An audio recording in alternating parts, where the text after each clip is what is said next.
Morning friends, आप सभी को मेरा प्यार भरा नमस्कार। आशा करते हैं कि आप अच्छे होंगे, स्वस्थ होंगे।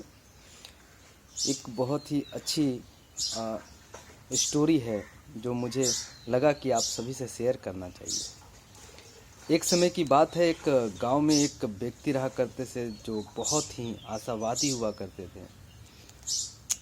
बहुत ही आशावादी व्यक्ति थे, भगवान में, ईश्वर में, अल्लाह में विश्वास रखते थे।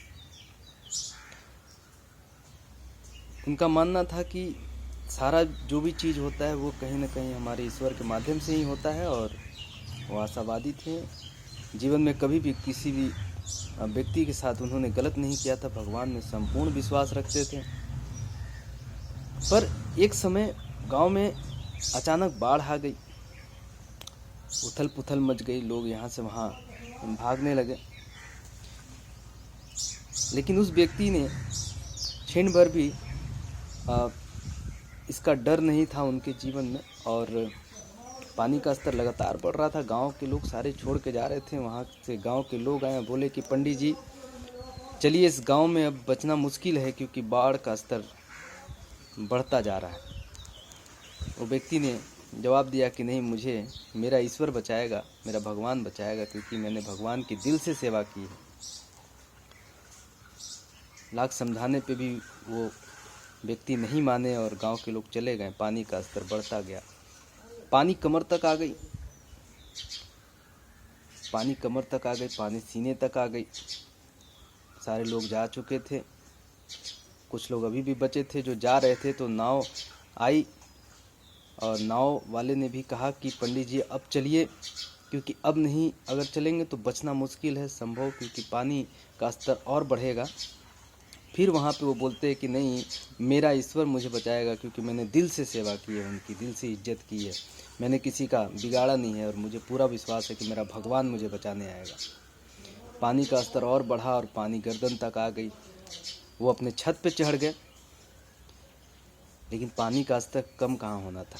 पानी का स्तर और बढ़ता गया, बढ़ता गया, बढ़ता गया। छत पे चढ़ने के बावजूद भी उनका घर पूरा डूब गया और पानी फिर घुटने तक आ गई। फिर हेलीकॉप्टर आई। गांव में कोई नहीं बचा था, सब जा चुके थे। पंडित जी अकेले थे, वो ब्राह्मण अकेले थे, आशावादी व्यक्ति वो अकेले थे। हेलीकॉप्टर आया और बोला कि पंडित जी अब चलिए, क्योंकि अब नहीं आपने चला तो शायद आपकी मृत्यु हो जाएगी। वो बोली कि नहीं, मेरा ईश्वर मुझे बचाएगा, मुझे अभी भी विश्वास है कि वो ज़रूर मुझे आएगा और बचा के ले जाएगा।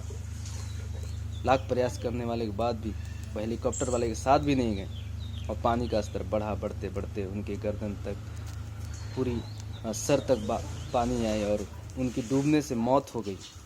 झिल्लाते हुए, चिल्लाते हुए मृत्यु के पश्चात जब भगवान के पास हो गए तो भगवान से झगड़ा करने लगे कि हे ईश्वर, मैंने तुम्हारी दिल से इज्जत की थी, सेवा की थी, मैंने किसी का बिगाड़ा नहीं था, जीवन में कुछ गलत नहीं किया था, फिर भी तुमने मेरी रक्षा क्यों नहीं की। ईश्वर ने जवाब दिया, हे मूर्ख, मैंने तुम्हारी हर समय मदद करने की कोशिश की। वो गांव के जो लोग गए थे, क्या वो अपनी मर्जी से गए थे? मैंने ही भेजा था, वहाँ भी तुम नहीं माने। और नाव के जो लोग थे, क्या वो अपनी मर्जी से गए थे? मैंने ही भेजा था, लेकिन वहाँ भी तुम नहीं माने। वो हेलीकॉप्टर के लोग क्या अपनी मर्जी से गए थे? वो जानते थे कि तुम वहाँ पे हो, मैंने ही भेजा था, लेकिन वहाँ भी तुम नहीं माने। मैंने 3-3 अवसर दिए तुम्हें अपने जीवन बचाने के लिए, लेकिन तुमने उस अवसर का लाभ नहीं उठाया। तो इसमें मेरी क्या गलती है? ये कहानी एक सीख देती है कि हमें जीवन में अवसर मिलता है खुद को बदलने के लिए, खुद को बेहतर बनाने के लिए, खुद को कामयाब बनाने के लिए, लेकिन उस अवसर को डिपेंड करता है कि हम पहचान पाते हैं कि नहीं पाते हैं। क्योंकि अवसर उन्हीं के लिए होता है जो अवसर को ढूंढते हैं, बदलता उन्हीं का है जो बदलने का प्रयास करते हैं। खुश वही हो सकते हैं जो खुश रहने का प्रयास करते हैं। यानी हमारी ज़िंदगी का जो रिस्पॉन्सिबिलिटी है वो हमारे हाथ में है। हमें अवसर मिल सकता है, लेकिन प्रयास हमें करना होगा, डिसीजन हमें लेना होगा। एक बहुत ही बेहतरीन स्टोरी थी, मुझे लगा कि आप सबसे शेयर करना चाहिए। आशा करते हैं आप सही सब अच्छे होंगे, स्वस्थ होंगे। Wish you well, thank you very much.